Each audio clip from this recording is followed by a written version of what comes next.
and she earned to be in a top 10. But because of the 3 years residency policy of the school, the principals told her that she's not gonna get recognized for that. But as you know, being in the military, we couldn't choose where we're supposed to be at. We are forced to be placed in places, and it's not fair for my daughter that, sorry, I'm a little nervous. It's not fair for my daughter not to be recognized, knowing that her history, I brought her here when she was first grade, without knowing how to speak, write, or read English. She tried overcome bully, kids calling her Chinese, but she's not. She's Korean. Kids calling her, "Oh, you're eating babies." No, but she's Korean, pure Korean. And so when I brought her here, she knows nothing at all, and she works hard to learn the language, the culture, and everything. At the 3rd grade, she started thriving, earning her first straight A's and B's. Since from 3rd grade till now, she's very achiever. She's very resilient, and I would like for you all to give her some, forget the words, but consideration to see if she will be recognized, because I think she deserved it.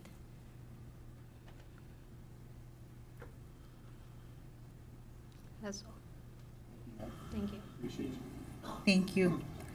Ms. Irma? That's all? Thank you, Ms. Irma. Next item on the agenda, awards recognitions. Dr. Puig? Thank you, Madam President and trustees. At this time, I'd like to invite Ms. Alejandro up for the recognition portion of the meeting.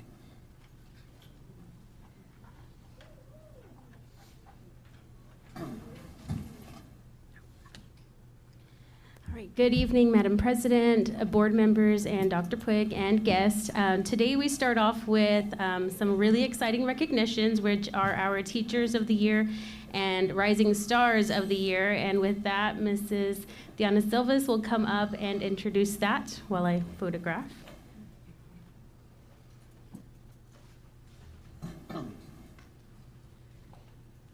Thank you. Good evening, Madam President, members of the board, and Dr. Puig.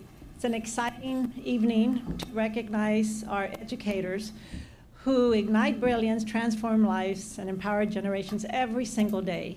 It is indeed an honor and a privilege. We have outstanding educators that we will be recognizing this evening. This year we have started a new category, which is the Rising Stars. And those are teachers that are early in their careers, trying to transform lives and dedicate their time to having our students be successful. So we are going to recognize our Rising Stars and our Teachers of the Year for each campus. And then at the end of the presentation, we will announce the winners that will be representing, of course, the Teachers of the Year will go on to the Education Service Center, and whomever is selected there will have an opportunity to compete for the regional Teacher of the Year. The Rising Stars for the year, of course, those do not go on to the Service Center, but it gives us so much honor and privilege to recognize them. And of course, they will be recognized also at our employee award ceremony at the end of the year. So we'll start off, and teachers, as I call your name, if you could please come forward and stand up here in the middle, we would appreciate it. We will start first with representing Robstown Early College High School. The Rising Star Award goes to Ms. Carolina Herrera. Ms. Herrera is a 9th grade biology teacher in class of 2028 sponsor at Robstown Early College High School in Robstown. She began her teaching career in August of 2024, immediately after earning a Bachelor of Science in Biology from Texas A&M University, Kingsville. As a first-year teacher, Ms. Herrera achieved an 82 passing rate on the State of Texas Assessment of Academic Readiness Biology exam, a milestone that reflects her resilience, commitment, and dedication to student success. She believes teaching extends beyond transferring knowledge and prioritizes creating a classroom where students feel supported, valued, and encouraged to grow academically and personally. Please help me congratulate Ms. Herrera. Dr. Puig.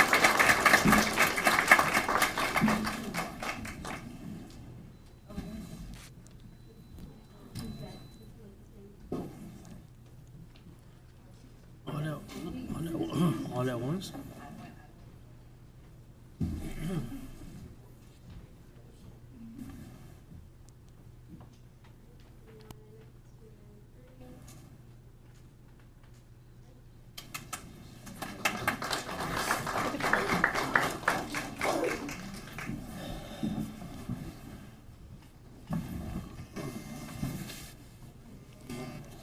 One more with a certificate. Come on, guys.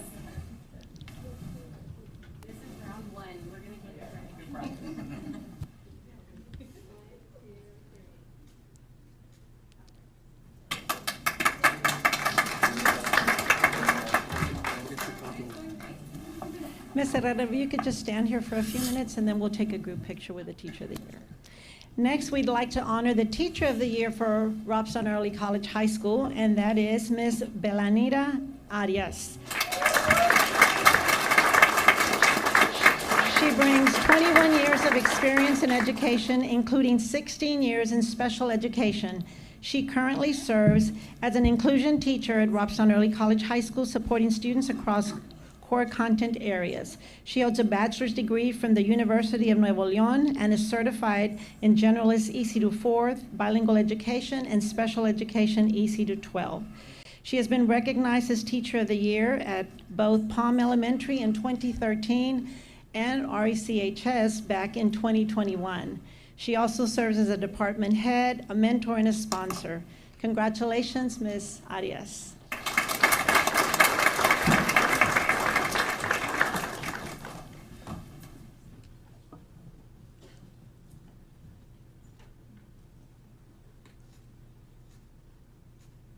Now, if you can just stand right there, we'll take a picture with both the Rising Star and the Teacher of the Year.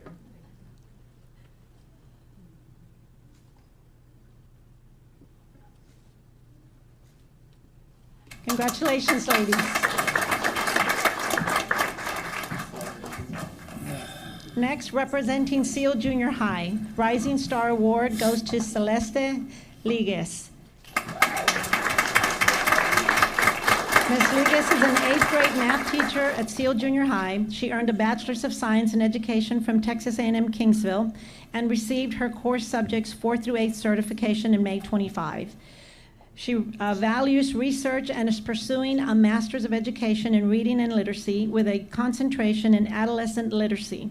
Through the Ronald E. McNair Post-Baccalaureate Achievement Program, she developed a strong research foundation and presented her work on math instruction both in Texas and at out-of-state conferences. She's an educator. Her primary goal is to cultivate a classroom environment where students feel respected, supported, and safe to take academic risks, fostering both confidence and learning. Congratulations, Ms. Ligues.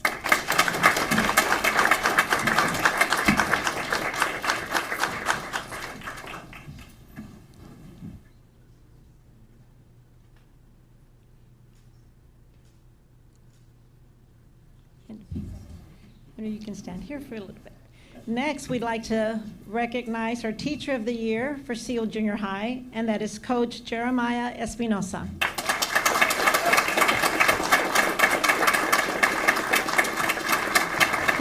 He currently serves as a PE teacher, boys athletic coordinator at Seal Junior High, and head boys basketball coach at RECHS, where he leads and mentors student athletes in both academics and athletics. A former standout athlete, he earned all-city honors in San Antonio and continued his basketball career on scholarship at Northern Oklahoma College, where he was an all-region player and Dean's List honoree. He later graduated from Newman University with a degree in sports communication, earning all-conference honors and a 3.8 GPA. Coach Espinosa went on to serve as an assistant coach at Newman University while earning his master's degree in organizational leadership. He is known for his strong leadership and commitment to students. Congratulations, Coach.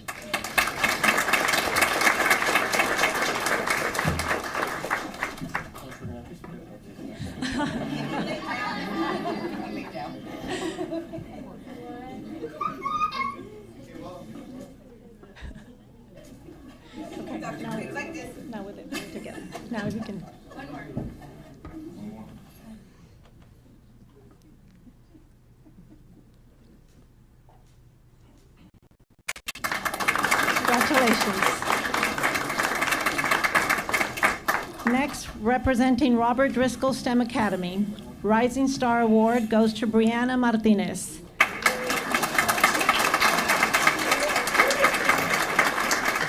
Ms. Martinez is a third grade reading language arts teacher at Robert Driscoll STEM Academy. She earned a Bachelor of Arts in Early Childhood Education from the University of Arizona Global Campus and is dedicated to creating a literacy-rich classroom where students are engaged, challenged, and inspired to grow as readers and thinkers. In her first year, Ms. Martinez was awarded an innovation grant for Project Readality and an immersive virtual reality literacy program that gives students hands-on opportunities to strengthen reading comprehension, critical thinking, and connections to real-world texts. She is known for her innovative hands-on approach. She prioritizes experimental learning, curiosity, collaboration, and higher-level thinking. Congratulations, Ms. Martinez.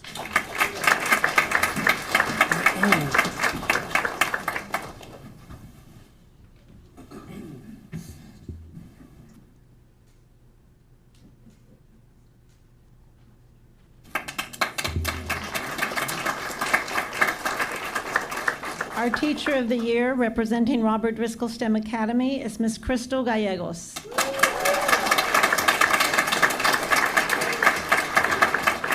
Ms. Gallegos is a fifth grade reading language arts and social studies teacher. She holds a Bachelor's of Science in Interdisciplinary Studies from Texas A&M University, Kingsville. Ms. Gallegos is committed to designing meaningful, student-centered learning experiences that extend beyond the classroom. She fosters engagement, real-world connections, and a growth mindset to support both academic and social development. Through her work, she empowers students to see themselves as capable of achieving great success regardless of their background. Congratulations, Ms. Gallegos.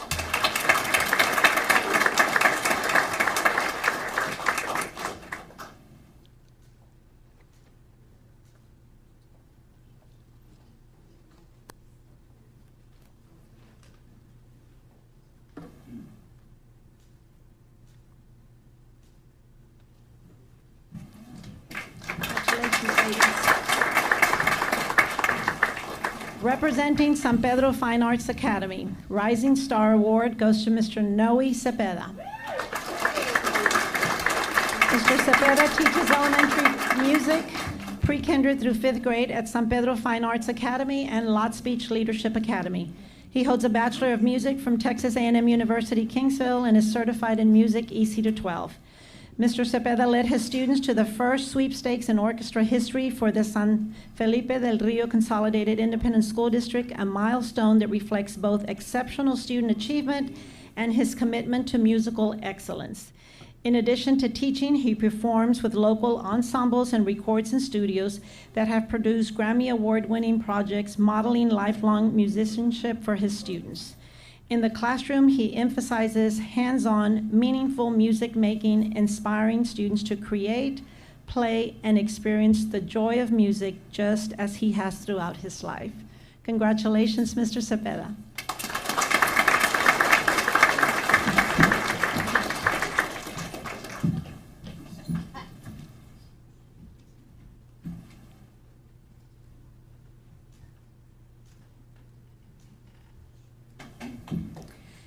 And our Teacher of the Year, representing San Pedro Fine Arts Academy, is Ms. Nikita Hobbs. Ms. Hobbs is a third grade adaptive education teacher where she supports students with diverse learning needs across all core content areas. She holds a Bachelor's of Science in General Education and a Master's degree in Special Education from Texas A&M Kingsville. Ms. Hobbs is dedicated to teaching the whole child, integrating life skills such as communication, self-regulation, and independence into daily instruction. She is known for creating a supportive classroom environment and for her strong commitment to helping every student grow and succeed. Congratulations, Ms. Hobbs.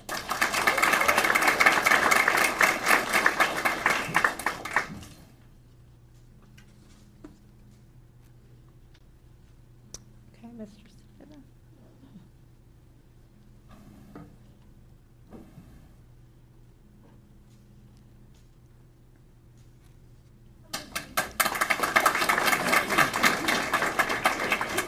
Okay, representing Lots Beach Leadership Academy, our Rising Star Award goes to Ms. Heather Jocelyn.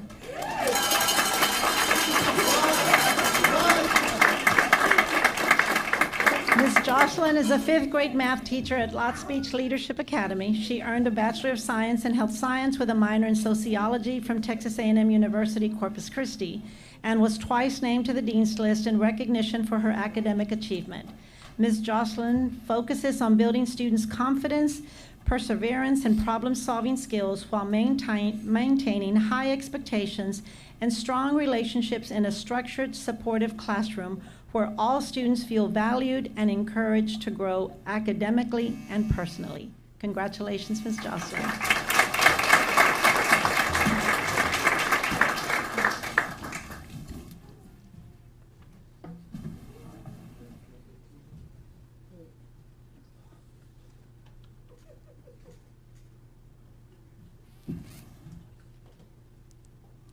Our Teacher of the Year, representing Lots Beach Leadership Academy, goes to Ms. Clarissa Barrera.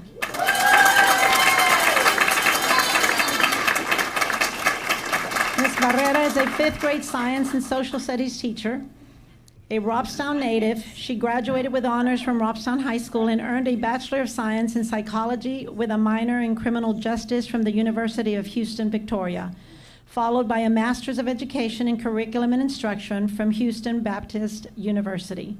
Ms. Barrera is deeply committed to serving her community and creating a classroom where every student feels seen, supported, and empowered. She inspires curiosity, resilience, and confidence, helping her students grow both intellectually and as individuals. Congratulations, Ms. Barrera.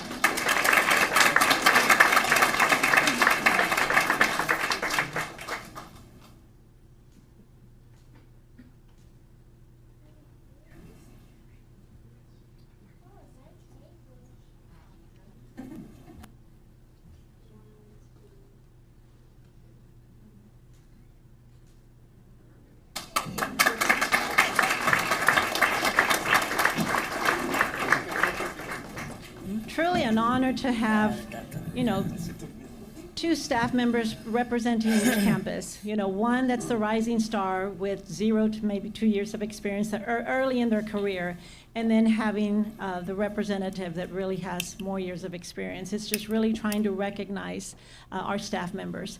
And now, of course, we'd like to share the winners. And of all candidates went through interview process with a set of judges from the outside, and it was really tough. The judges, they just cannot say enough about our teachers and the caliber of our teachers. When they leave and they leave me the stacks and their comments, it's so exciting to read the comments that they've shared about our teachers. So congratulations to all our teachers recognized this evening. But our elementary, we are going to recognize the rising stars. The elementary rising star for the district is Miss Brianna Martinez from Robert Driscoll School.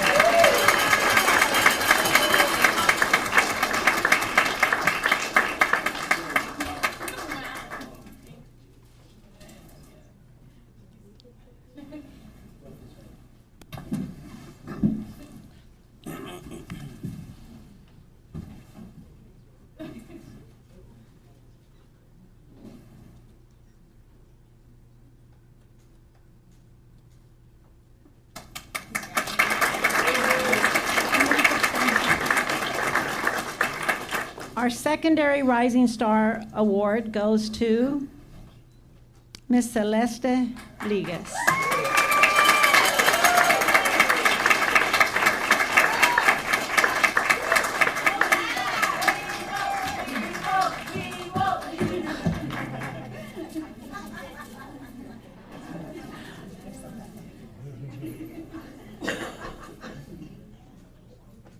Okay, now you can.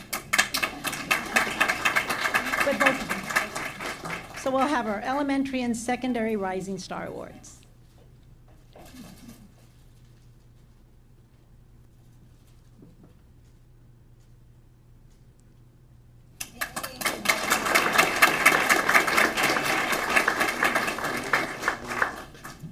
And now for our elementary teacher of the year. And that award goes to Ms. Clarissa Barrera.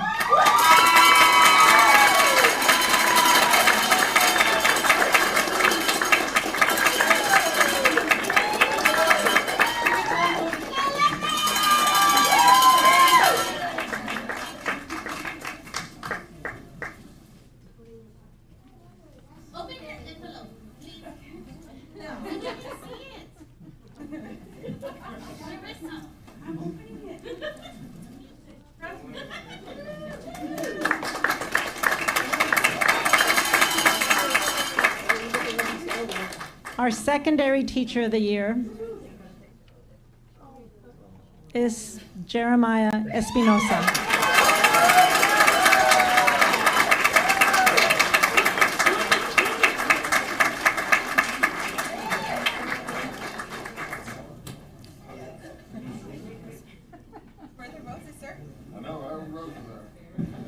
Let's turn the bow.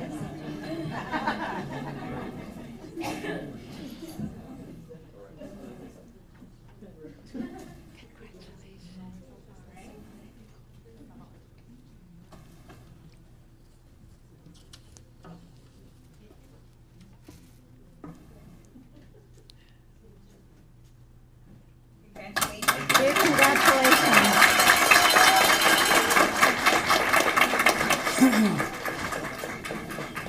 That concludes the Teacher Recognition Awards. Again, congratulations to all teachers recognized this evening. Yes. Congratulations to all the Katrina. teachers. We do still have some recognitions. And just real quick, I just want to congratulate all of you for doing phenomenal in the classrooms. All teachers are amazing. You know, you just stepped up to the, what is it, from the classroom. Y'all did y'all's job. Y'all did y'all's amazing. I think that y'all do every day. So I'm super proud of y'all. Continue doing what y'all do.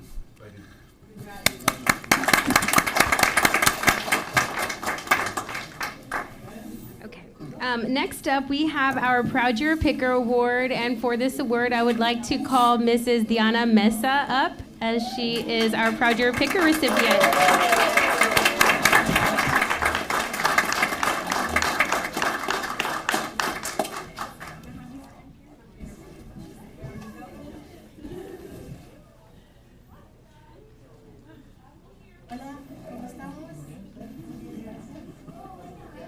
Okay, so we are honoring Mrs. Mesa this evening, and I'm going to read what Mrs. Juarez had to say. And so she says that Miss Mesa, well, you were nominated by Mrs. Juarez, our RECHS librarian, and also our district UIL coordinator. She wanted to recognize you because on the UIL Academic Elementary event on February 21st, we hosted more than 900 students, coaches, and guests from 21 different campuses across the Coastal Bend. Mrs. Mesa arrived at 5 a.m. to help prepare the campus, and she remained here until after 5 p.m., ensuring that every hallway, classroom, restroom, and common area was clean, organized, and welcoming throughout the entire day. Her stamina, commitment were nothing short of remarkable. What truly sets Ms. Mesa apart was that not only the quality of her work, but the spirit in which she carried it out. She anticipated needs before they were voiced, responded immediately to every request, and handled unexpected situations with calm professionalism. Multiple coaches from other districts personally commented on how incredible she was at keeping the campus spotless despite the heavy traffic. They also noted how respectful, courteous, and kind she was in every interaction. No matter how busy the moment, she greeted everyone with a smile. Mrs. Mesa represented RECHS and RISD with pride and excellence. Her work contributed to the smooth operation and positive impression of our district during a large-scale event. She demonstrated initiative, ownership, and unwavering commitment to serve our students, staff, and visitors. Her dedication did not just maintain a clean facility, it strengthened the positive experience for everyone on campus that day. For her tireless effort, professionalism, and her heart of service, Ms. Mesa is truly deserving of the Proud Year Picker Award. And Ms. Mesa, I would truly like to thank you because every time I'm on campus, you also just give service and you see people and you see the needs and you take care of them. So you are truly deserving of the Proud Year Picker Award. So thank you so much.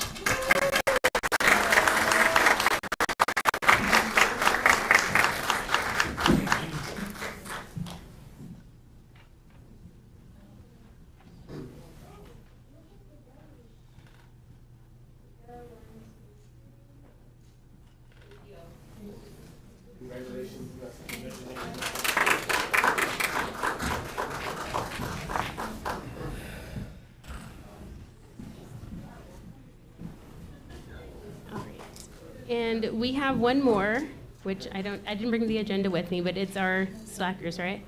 Okay, so we, I don't remember the date, but right before spring break, we attended the superintendent's student governance camp in Galveston, and our slackers, as we call them, did a remarkable job. And I'm not just saying this because they were our students, but they truly were the talk of the meeting, like the talk of the entire conference. Everybody was very impressed with our students. They didn't use me nor Dr. Puig to help with their presentation. They didn't use note cards. They prepared that presentation the entire drive up there. And then when we got there, they were like, okay, we need to rehearse some more. And I'm like, all right. So they were literally the talk of the conference. And so I want to just hand it over to Dr. Puig and Incho Ohm. She was one of the students.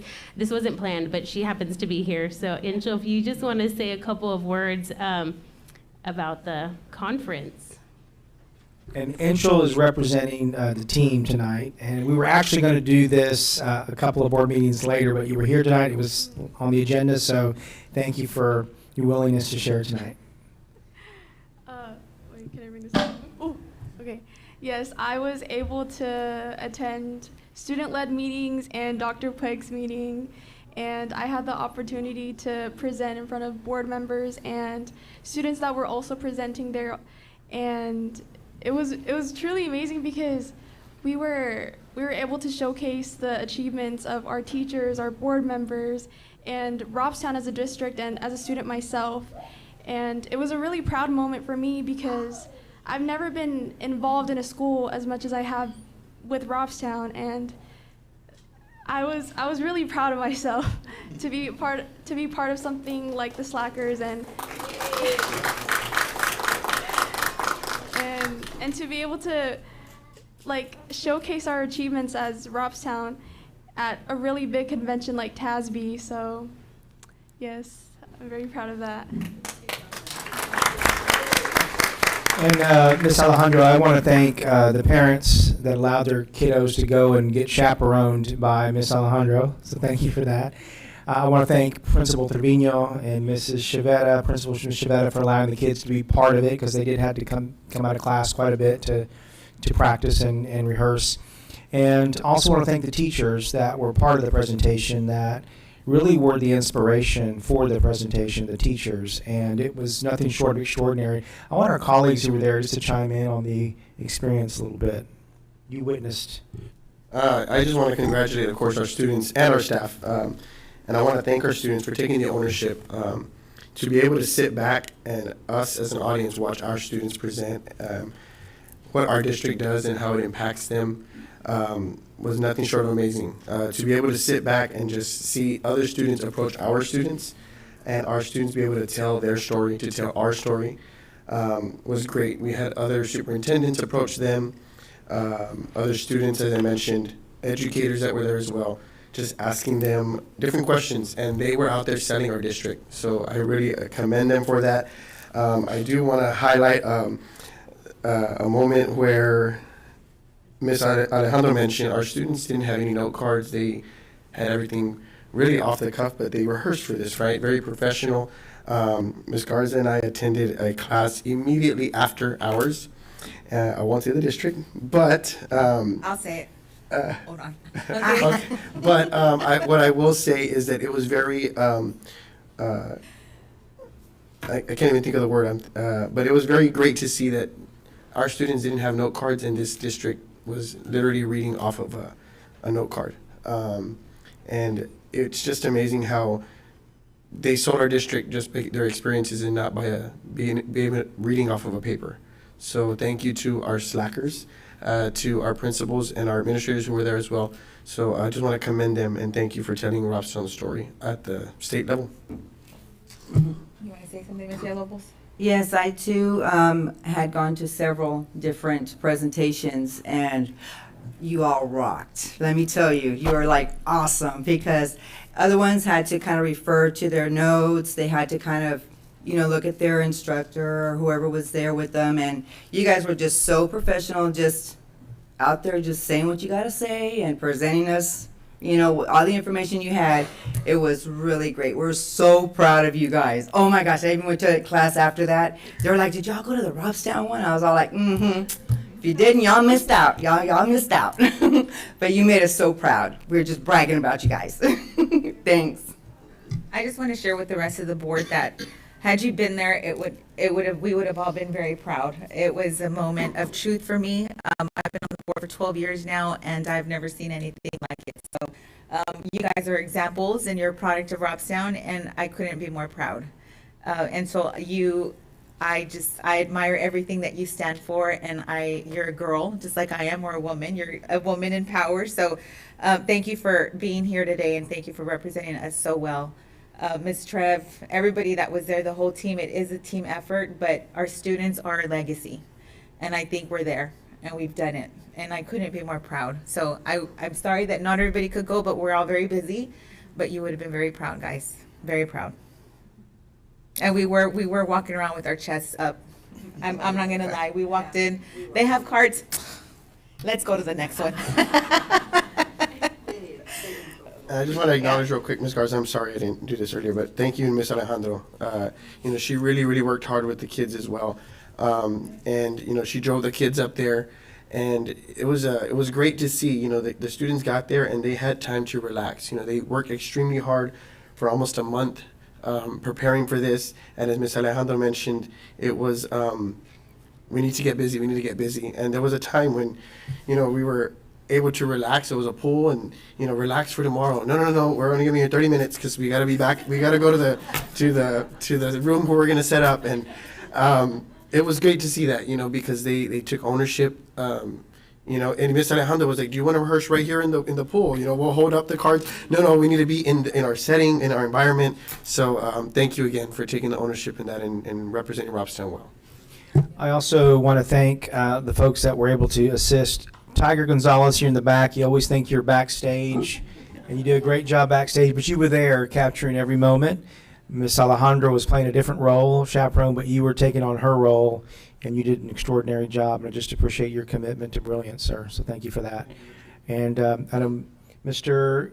Garcia, you were part of coming in and helping evaluate and give pointed feedback to the slackers who did an extraordinary job. So thank you, Mr. Garcia. But I'll just close it out with this. And, you know, the purpose of the Superintendent Leadership Advisory Committee is leadership. And in this world, you have to learn how to write well, and you have to learn how to think well, but you have to learn how to speak well. And you had an opportunity to speak really well. But what people need to understand, and Mr. Martinez hit on it, there was astonishing preparation for that to happen. And so when Ms. Garza says we're proud, we are, because in the world, to separate yourself is the astonishing preparation. That's who makes it in the world. So great job. We're so proud of you.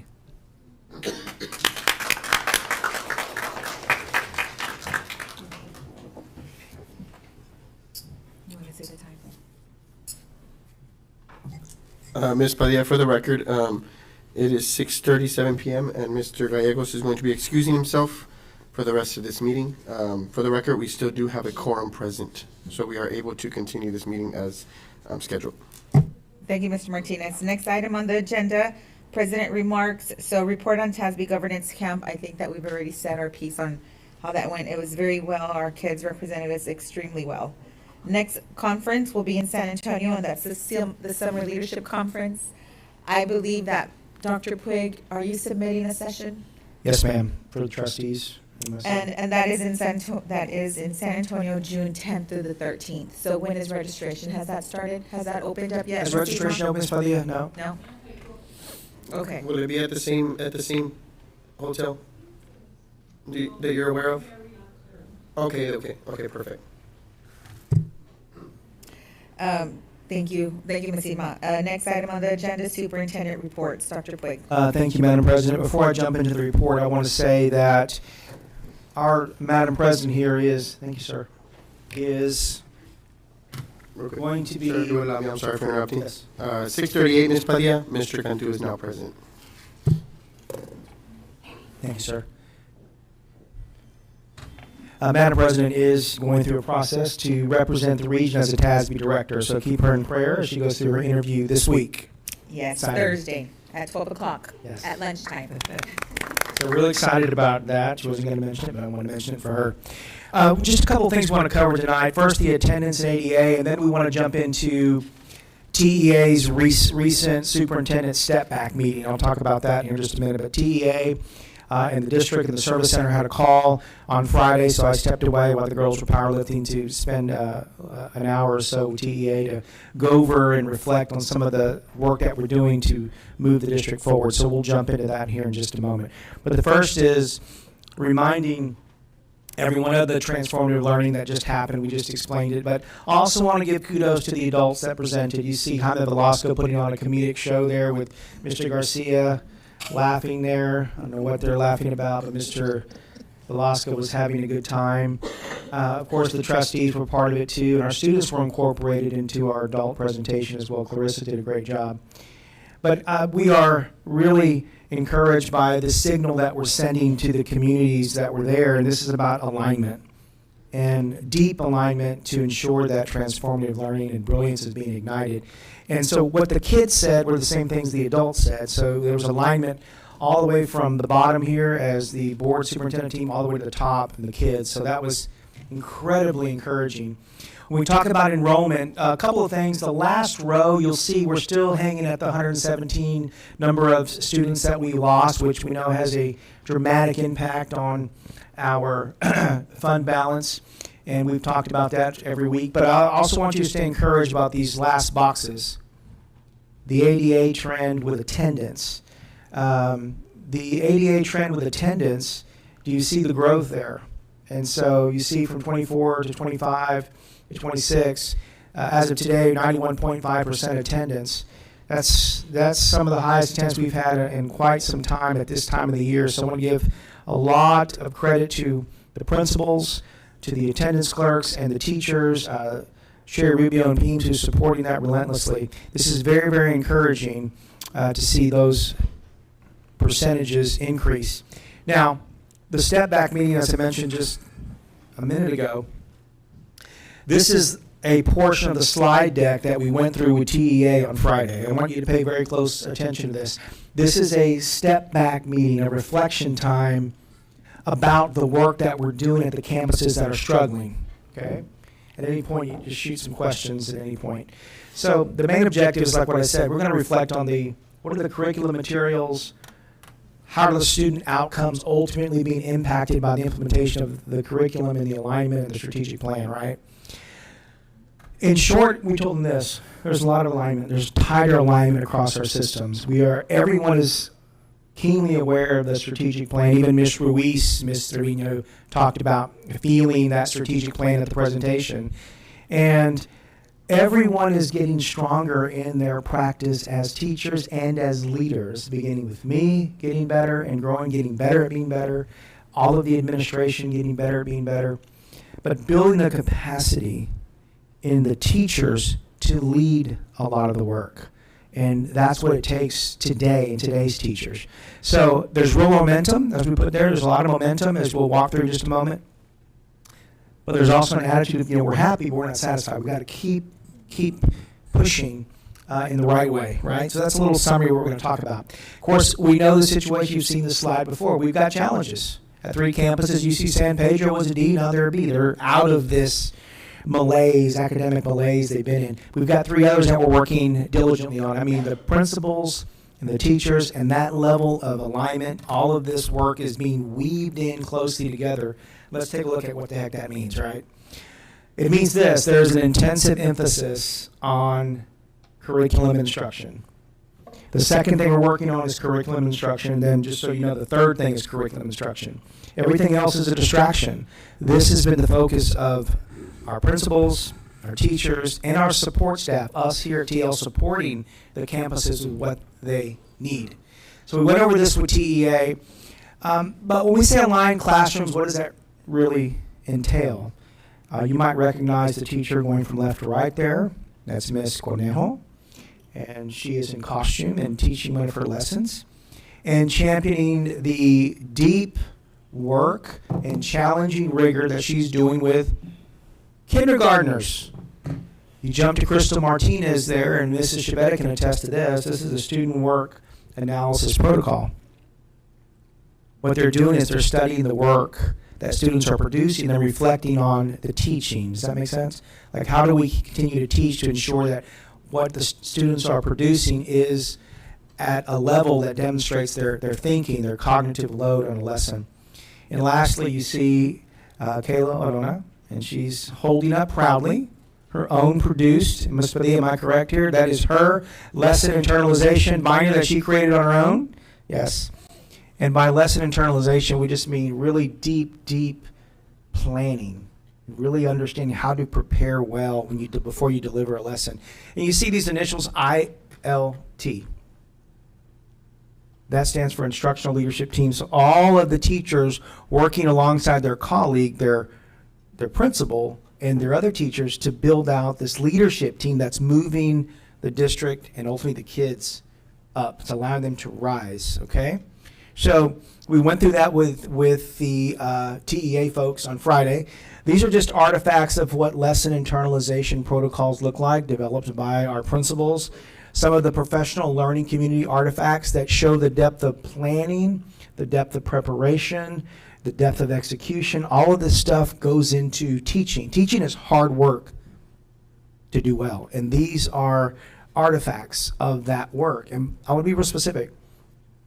It's the systems that we have to build on. We're not talking about, outcomes. We're talking about the system outcomes that matter. These are evidence of those system outcomes. What does that mean? Let's look at it. We look at system outcomes. We look at what is the systems we're working on. You see, you've got 3 rows there in blue, and each side is divided by the fall and the spring. These are celebrations of observational data. So when the service center comes to walk our campuses that are struggling, when TEA comes to walk our campuses that are struggling in the fall and the spring, we collect that data on using an observation tool on very specific moves. I'll call them teacher moves. You see 3 there that are highlighted, the first 3. Is the scope and sequence of the lesson happening within plus or minus 5 days? The scope of the curriculum and the sequence of which it's supposed, is it happening? What do you see there? Does it look pretty good? In the fall, it was 100%. In the spring, what do you see? 96%. Is everybody tracking with me? Okay. Did I whip the crowd into a nap? Everybody's Not me, sir. Everybody's glazed. The second one, thank you, is the Tier 1 instruction. Really, are we using the high-quality instructional materials? That's what you want. That is grade-level content taught at a high level. We're doing pretty well there. The next one is ensuring that we're ensuring meaningful engagement, and students are experiencing lots of questions related to the lesson.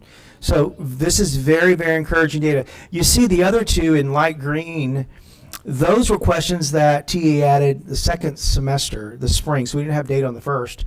Those are related to engagement strategy, ensuring ownership, formative assessment, checking for understanding constantly, okay? Those are opportunities there for us, right? Now, if we go to some more celebrations, this is just our dashboard you've seen. You've seen this before. That's just a snapshot of the dashboard. I want to be prepared to tell you how many learning walks have happened in the district. Mr. Velasco, you ready? 1,200 learning walks this year. That's a lot of commitment to learning and reflection and teachers being along those walks. That is a major celebration of alignment. So again, we said that to TEA. the milestones that have to happen. You looked at that turnaround plan several weeks ago, you might remember. And that turnaround plan had all these milestones. There were 56 of them. Just know that we've met them all, 100%. This is a look at some of the school improvement strategy implementation. This basically shows you here that the teachers are maintaining alignment, the lesson objective, the structure, the pacing. You see the first time they came, the second time they came, the third time. What do you notice there, a trend there? Yeah, all went up. Is that walk one? Is that what that means? Yes, yes, sir. How often are the walks? They've come 3 times for these observations. But then do they warn you when they're coming? Or We plan is it. it kind of like a... Oh, no, it's not random. It's Okay. planned. Yes, sir. Okay. The same thing with evidence of teacher internalization. Again, this has been high all year. We had the second visit where we might have lost a little bit of step, but overall, incredibly high. All that to say is the work of building out the teaching and learning, the curriculum instruction is happening with depth of alignment. It's very hard to do that, and we have to give credit to the teachers and the principals that are really leading the work on the campuses, and it's encouraging to see. Now, we look at student outcomes. This is really important here. If I can help you understand this graph. These are 5 teachers that we just pulled out to demonstrate the growth of their students compared to last year, okay? If you look at one of the kinder teachers at Robert Driscoll, what I want you to notice, the top blue line, the lighter blue line, is beginning of the year to the end of the year, how much growth their students had. Does that make sense? Okay. The second blue line, the darker blue line, is just beginning of the year to the middle of the year. Does that make sense? So not even to the end of the year, just the middle of the year. Already, this is just a sample of teachers, already our teachers have exceeded last year's growth just at the middle of the year. Does that make sense? Very encouraged by this commitment to putting in all of those systems, those adult practices that we know make a difference, okay? So the next steps are, besides the keep, start, the stop. I want to emphasize the stop. We got to make sure, and our kids spoke about it in Galveston, that there's ownership. We have to create a climate where there's ownership, not just passively going through the lesson, but actually owning the experience, right? There's some student agency involved there. Students have to take responsibility for that. But also as teachers, we got to cultivate that in the classroom. And that's happening. We're very encouraged. Thank you, Madam President. Thank you, trustees. Thank you, Dr. Puig. Thank you, sir. Trustees, any questions? We'll continue presentation informational items. First up, academic update, TIA update. Dr. Puig. Thank you, Madam President. Trustees, this time we'd like to invite Mr. Garcia, Josh Garcia, up for his presentation.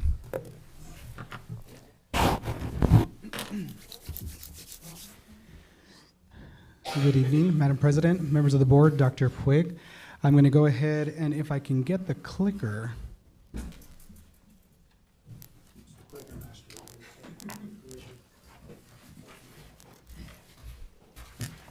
I will give a great update on what we're doing in academics.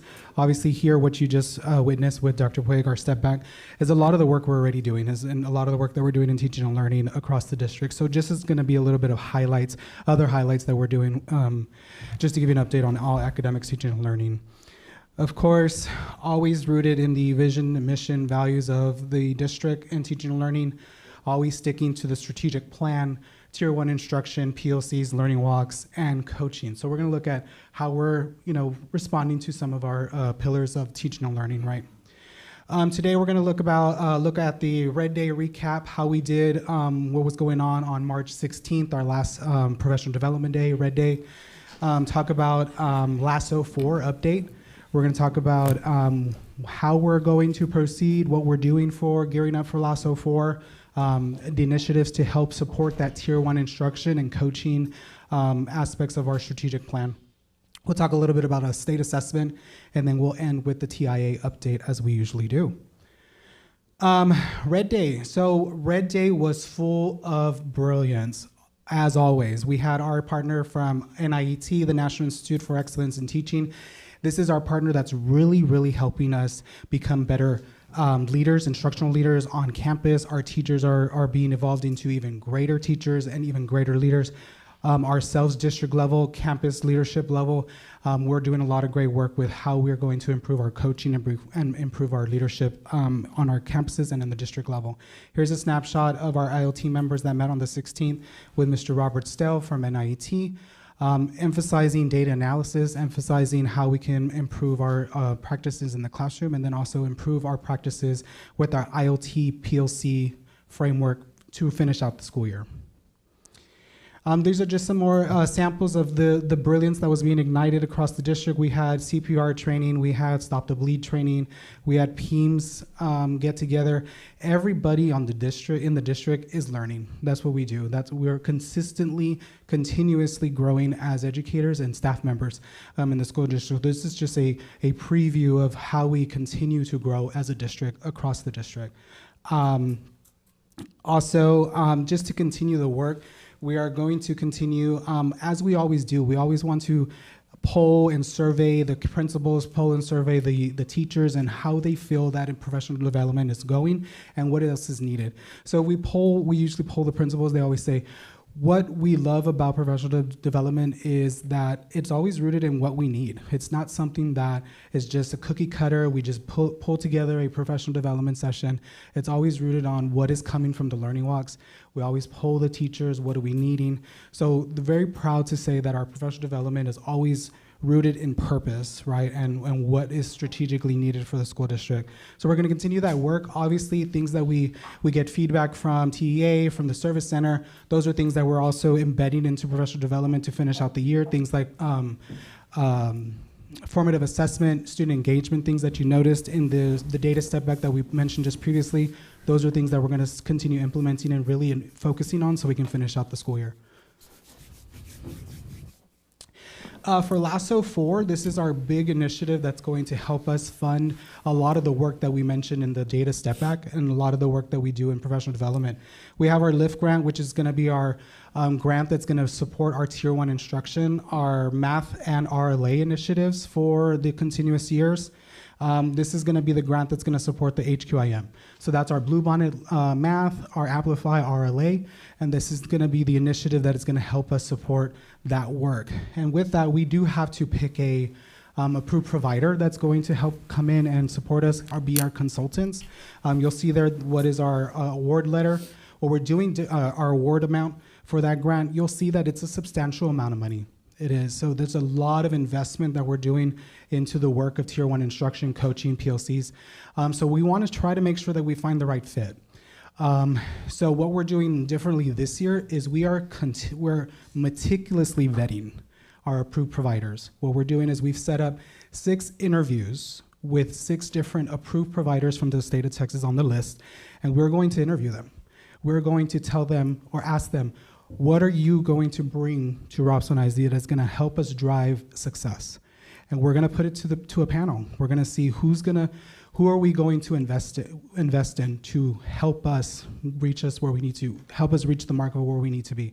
So you'll see the award letter on that. The LIFT PLC grant is targeting school improvement campuses. So the campuses we just mentioned in the data step back, that grant is going to help support those 3 campuses, and it's going to help us, excuse me, it's going to help us really focus on the PLC work, coaching, and such. Excuse me. So we have $360,000 going into that grant, and of course, the provider that we pick for LIFT is going to be the provider also with the PLC. So if you add that up, that's almost $1 million worth of investment. So we are meticulously going to survey these providers so we make sure that we have the right fit for that support. And then, of course, we also did get approved for some allotments, and we are partnering with NIET, same fellas that help us with that PLC work, with the coaching work. We're going to partner with them to help us get mentors for the school district to help us with our novice teachers, to bring them aboard and to be great mentors for them. There's going to be 2 pathways for that allotment. So not only are the mentors going to be learning, but also campus and district leadership are going to become more acquainted with the program itself. And as far as the numbers for that, the allotment is based on how many mentors we are going to submit for that. So that is a guaranteed amount of money. We didn't have to really apply for that. It's just you submit, you tell them how many mentors, and they give us an X amount of money for that. So that was another partnership that we really wanted to consider who's going to be the best fit for our school district. And obviously the work we've already been doing with NIET has proven great success. We couldn't be more happy with the amount of service. When you think about our core value service, NIET is amazing. They always, tailor their support to Robson ISD. Anytime we need a question, we can call Robert Stell, email Robert Stell. I know some of our principals continuously are messaging Robert. I mean, they are rooted in service, so that's why we are proud to say that we are partnering with NIT for the prep allotment. And then moving on to the state assessment, just to put on your radar, we did administer TELPAS just most recently. Last week, we are still doing our STAR Alt 2 administration. The window's still going for that one. And then, of course, we are gearing up for STAR. So here's our save the date for STAR. We have testing coming up next month, obviously, but we're just happy. I mean, we're just happy teachers are doing the work. So we're really just, that's a day that's coming, the test is coming. We're just excited for the learning that's already happening in the schools. And we'll start with TIA update if you have any questions for me. Thank you, Mr. Garcia. And I'll welcome Ms. Diana Silvas to the podium. Okay, our journey continues. Just a little bit wavy road, Mr. Martinez, but it's getting bumpy. Just a short synopsis of what we've done from the last meeting to this meeting. We have continued to meet with our rural cohort. We've attended some webinar trainings. Most importantly, we finalized our TIA staff winter submission, which was great accomplishment, going staff member by staff member, making sure that the data was accurate. And of course, we finalized our TIA application. Mm-hmm. We submitted that March 3rd. It was due March 17th. We submitted it early. Region 15 is reviewing that for us, and they will give us feedback. We haven't heard anything yet, but as soon as we do, we'll tweak it, and then it'll be submitted for final submission. Most importantly, we also submitted a proposal to present at the TIA conference, and we were selected. So we are excited to be presented at the state conference with the amazing team, with Ms. Dr. Rachel Medrano and Ms. Alanis, Belinda Alanis, and Ms. Castañeda. So we are excited about presenting our journey and our work with the state at our conference coming up in June. And of course, last, we did meet with our music department during the Red Day to review assessments that they would be interested in using for themselves as we start looking at the elective areas. And that was a great Red Day. They came to a consensus. They wanted to vote right there and then, and we did. And we will be piloting that particular assessment that they selected the coming school year. So the journey continues. Wow. We will keep you posted. Any Good questions? job. Yes. That's Thank you. awesome. Thank you so much. Thank you both. Oh, you didn't show it, ma'am? As far as the assessment. Next item on the agenda, food service update. Dr. Quake. Thank you, Madam President and trustees. At this time, we'd like to invite Mr. Williams up to give us an update on all things child nutrition. Good evening, Madam President, Dr. Puig, school board members, and faculty and friends. It's just good to be here once again. Just bringing an update, just being here for a year has been very exciting. We've had some challenges and we're moving forward. We had a lot of participation we're gonna see here, new items, a la carte, as well as our National Breakfast Week. So I'm gonna just show you the participation. Our participation as of February from last year to this year has been up by 1.2%, which is good compared to last year when we didn't have as many kids eating. This year we do have a lot of kids eating based on a lot of presentations that we've been putting out for participation for our students.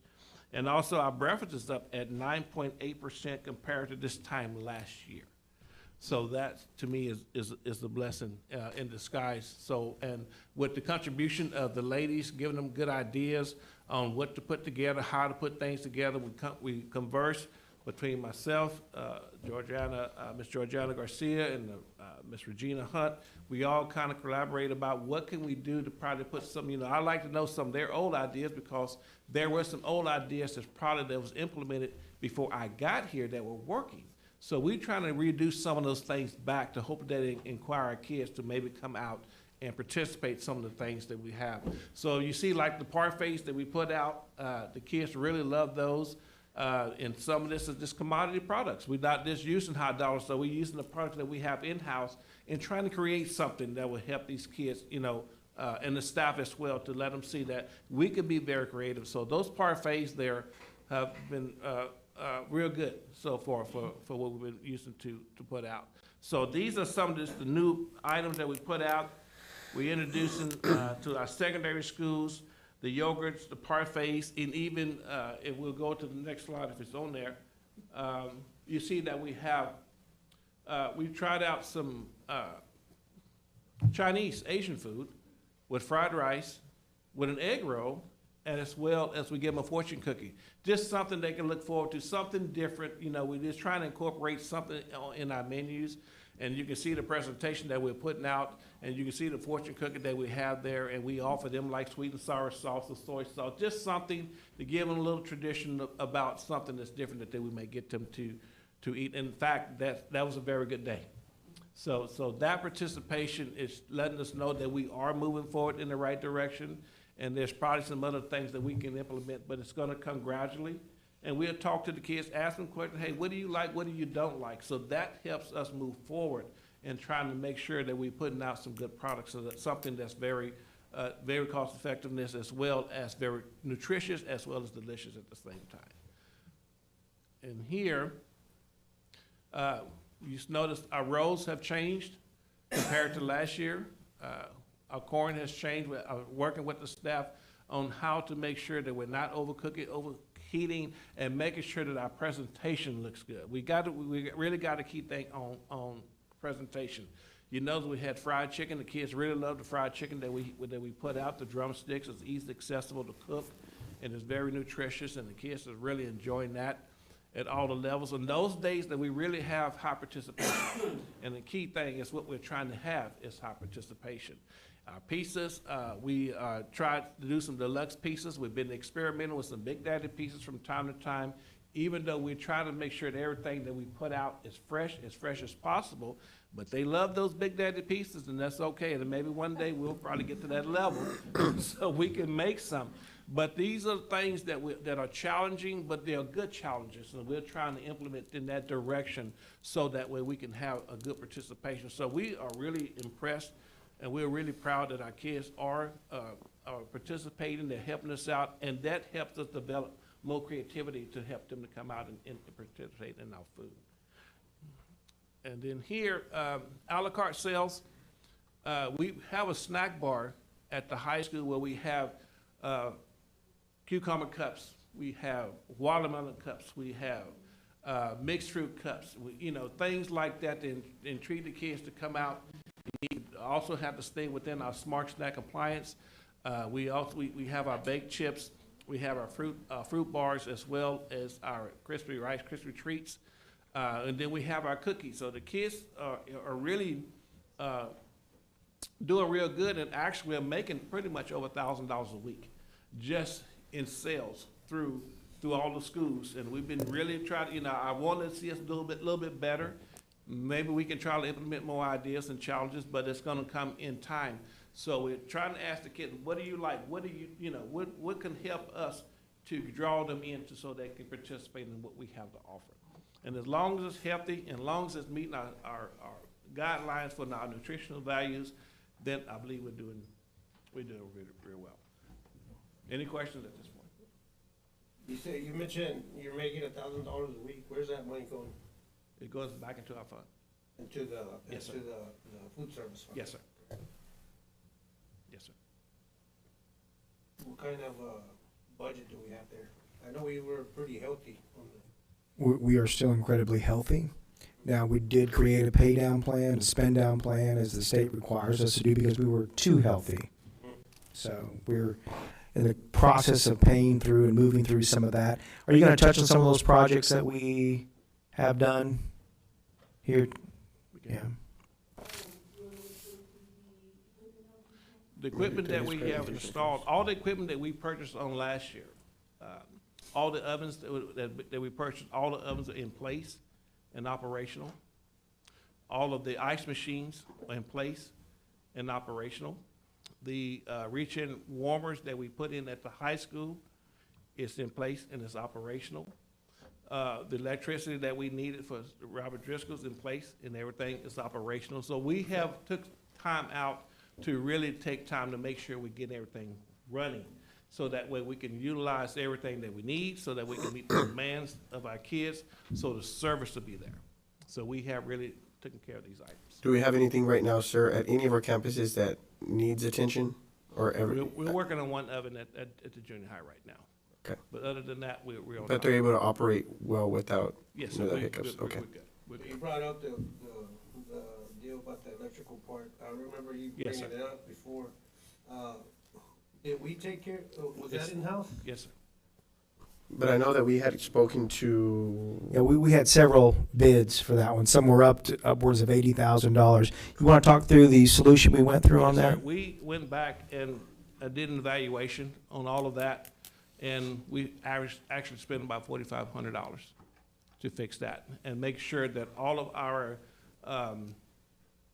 system for our Ansel system is working correctly.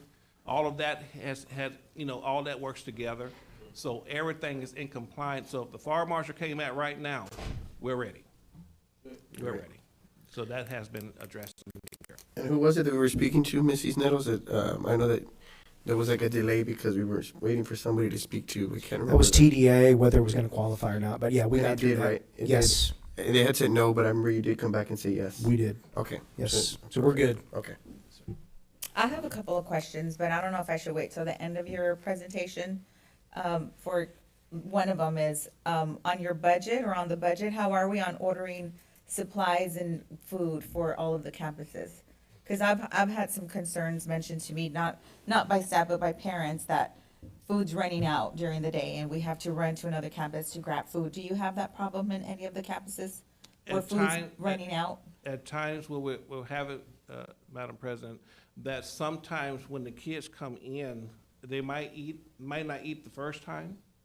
And if it's real good, it goes up. So sometimes we can't meet the demand. So what we'll do the next time, say, well, we just need to make a little bit more.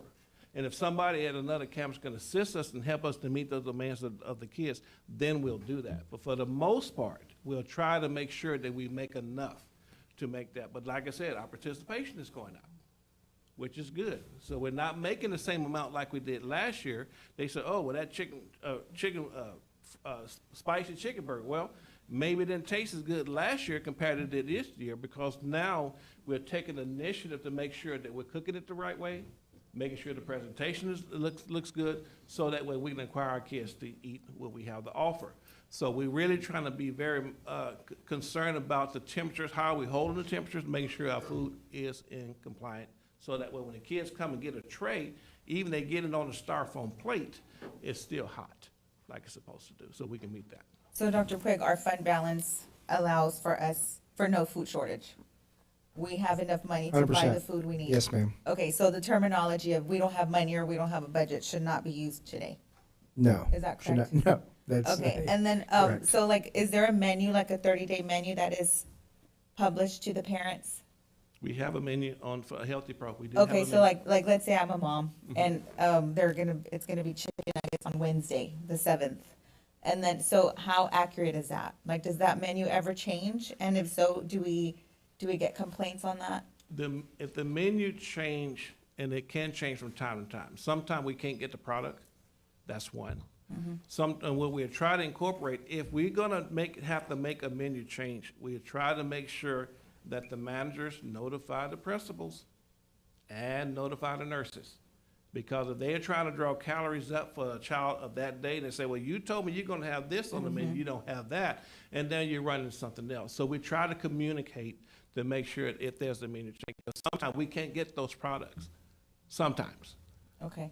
Yeah, because a parent called me about that she's allergic to something and she was Yes. expecting that and, Yes, ma'am. yeah. So I just wanted to throw that Yes, out there. ma'am. And if they willing to call me and say, hey, Mr. Williams, you know, my number. Why direct them all to Dr. Puig? Oh, okay. Yes, ma'am. So, and then one more thing on the air condition, is it the air conditioner, or the unit or the VAV that feeds into the cafeteria, if that breaks, is that part of the food service budget or is that part of a maintenance budget to get it corrected?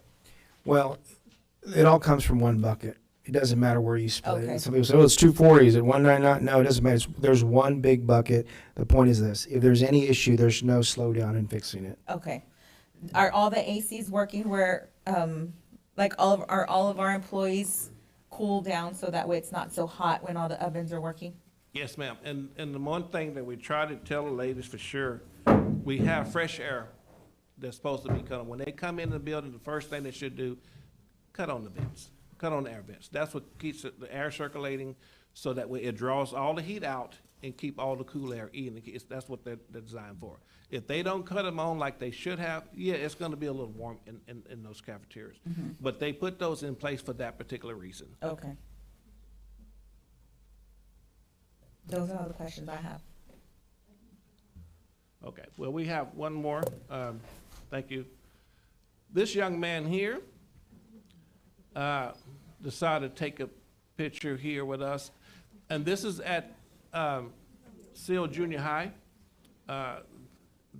The folks over there did an awesome job in participating in a National Breakfast Week. And the National Breakfast Week was from March the 2nd to March the 6th.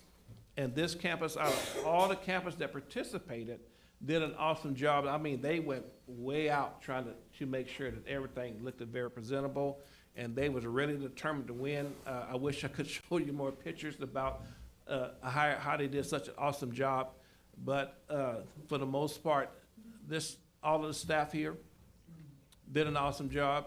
I told them they had to straighten out their little castle a little bit, but they did an awesome job so everybody can fit up under it. But all of these ladies and gentlemen did a very awesome job putting everything together, putting a lot of emphasis, putting a lot of time, hard work, and commitment, and doing a very good presentation for that week. So I commend them all for doing such an awesome job. Well, I have to say that my granddaughter is kind of picky eater, and she comes home all the time now talking about some breakfast tacos that she's eating. Yes. Talks about all her food that she's eating. Now, I was looking at some of that food there, it's like, can we get some of that? Yes, ma'am. Right there, Well, Chinese food especially. Well, we charge adult prices, so you're welcome to come and get a treat. But for the most part, it's really been a blessing to work with a fine staff that's been very creative with trying to find ways to give presentations to where our kids will really get drawn in to see what we have to offer them. So I really take my hat off to all of my staff. So, Thank you, Mr. Williams. thank you. Thank you. Thank you very much. Thank you, Mr. Williams. Thank you, sir. Next item on the agenda, M&O update. Dr. Puig. Thank you, Madam President. This time, I'd like to invite Mr. Ron Lauber up to the podium. Madam President, Dr. Puig, board members, good evening. Just real quick before I get into mine, I did, just because you asked that question about the air conditions, you know, Robert Driscoll did have one of the units out in the kitchen, and it was, I mean, it was a little part like this, but it was not a stocked item. So it took a little while to get it, but once we got it, they installed it. It's up and running. I went over there and talked to the cafeteria manager as well. So, you know, sometimes, you know, I wish we had all these things stocked and ready to go, but that's not how it works sometimes. But I can tell you, as soon as we get that part, I mean, Rudy and Miguel do a phenomenal job of installing it. So Thank you, Mr. Lauber. Yes, Hey, ma'am. Lauber, since you brought that up, don't we have a critical spare parts, you know, where we have it in stock? Well, we have, you know, some of the stuff that is, you know, that considered items that go out pretty regularly, that kind of stuff. But Like breakers and. yeah, stuff, you know, things that are to us are, you know, normal things that wear and tear quickly. But when it's a special item, it doesn't make a lot of sense to keep something like that in stock because you never know when that's gonna go out. I mean, it could be years. So, but the other items that go out pretty regularly, we do keep stocked items here. Going into my presentation tonight, obviously the field house is our biggest project still going on right now. It's crazy. I counted the days and we're already at like 8 weeks into it.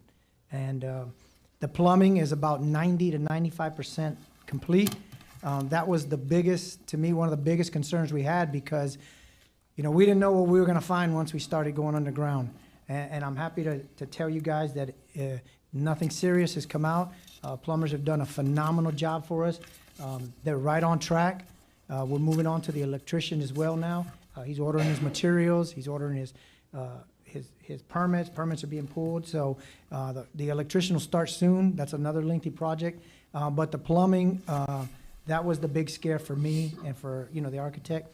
But we're happy to say we're pretty much over that hump now. So that's a good. That's awesome. That's really good for us. So. Any tie-ins to the main? I'm sorry? They haven't made any tie-ins? Not yet, no, sir, not yet. That's coming, though. I saw the 20-day show ahead, so it's coming. The electrician's gonna get started.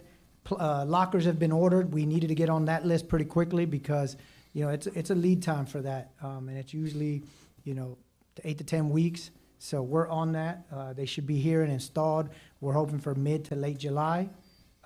So they've been ordered, dates, both the custom ones and the ones we have, you know, the stackable ones as well. So happy for that. We got that done. Concrete work starting to begin on the outside as well. So we're moving right along. Feel very confident.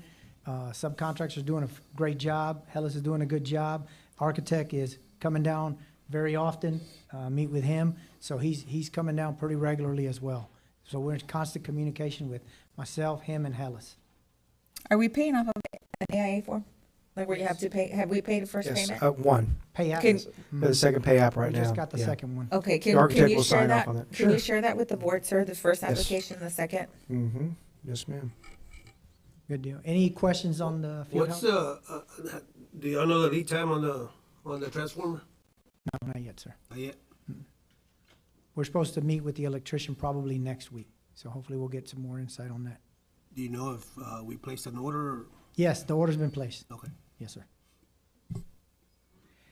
Moving on to San Pedro, there's a sewer line out there. It's probably about 30 feet. That needs some attention. So when we go on Good Friday, coming up on Good Friday and Easter, we're going to go ahead and repair that. That's the best time to do it because we've got to shut off all the water. So that's been planned. Yeah, no. No, we got, it's one of our new companies that they gave us a really good price on it because it's, you know, we set it out for a little bit of a bid because sometimes I feel that if I continue to use the same vendor, sometimes I got to keep it open, and sometimes we get better bids, good quality work. So Albert knows this company pretty well. So, but yeah, they're going to come out and do the work. Doors at Carrillo Gym should be done this week. There's 4 brand new doors. H&H is the company that's doing it. So they should be out this week to install them. They have the doors in their possessions. So this week, they sent me an email last week saying this is the week they'll come and do the install. Good deal. Any questions for me? Report on the usage rental of school facilities. Is that you, Mr. Lawver? Yeah, yes, ma'am. So basically, we're taking a look at it. It's been almost 2 years since I've been here. One of the big takeaways was that I wasn't real involved in it, so I would get the form late in the game sometimes, so it was hard to plan. So we're streamlining that a little better. I know Dr. Medrano's working on a pretty cool, and Mrs. Nettles are working on a workflow system to where we digitally sign it, and it'll get to the people in time, so we can provide a good service to the people that are going to be using our facilities. We're going to look at some pricing as well, and just a few other items on there. Good. As far as the pricing, I haven't looked, but is that online for someone to, Ms. Medrano, or? It's on there right now. Where they can see that. And when was it that we met, sir, as a committee? Mr. Mesa, do you remember? It's been about a year maybe that we met It has been longer than that. In regards to the pricing. The fee Well, it was schedule. before my time. No, I think you were here. I don't I think I don't think you were just involved in that. Oh, gotcha. It was Coach Miller and Coach Oh, Perry. okay. But yeah, if we're gonna update that, I mean, of course, I mean, I would assume we get a copy of that, but just inform us if we're gonna be changing. Yeah, and anything it's like not, honestly, sir, the increase isn't crazy that. Okay, at all, the proposed increase. yeah. So on the certification for the nonprofits, so let's say that I have a nonprofit and I give you the documentation to prove that. Does anybody verify that? Or is it as long as you get a form, it's, you get the price? That might, Mrs. Nettles might be able to help me with that. Okay, what do we,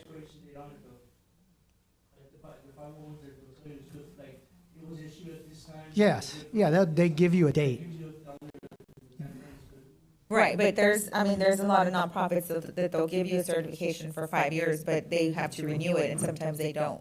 So although I'll say 5 years or 3 years or 2 years, sometimes it's not valid for It's that not long. active. Right, it's not active, so. Oh, I got you. Because I know that like she said, because there is an application where I believe it is 5 years, but you're obligated to renew that you're still active as a nonprofit every year.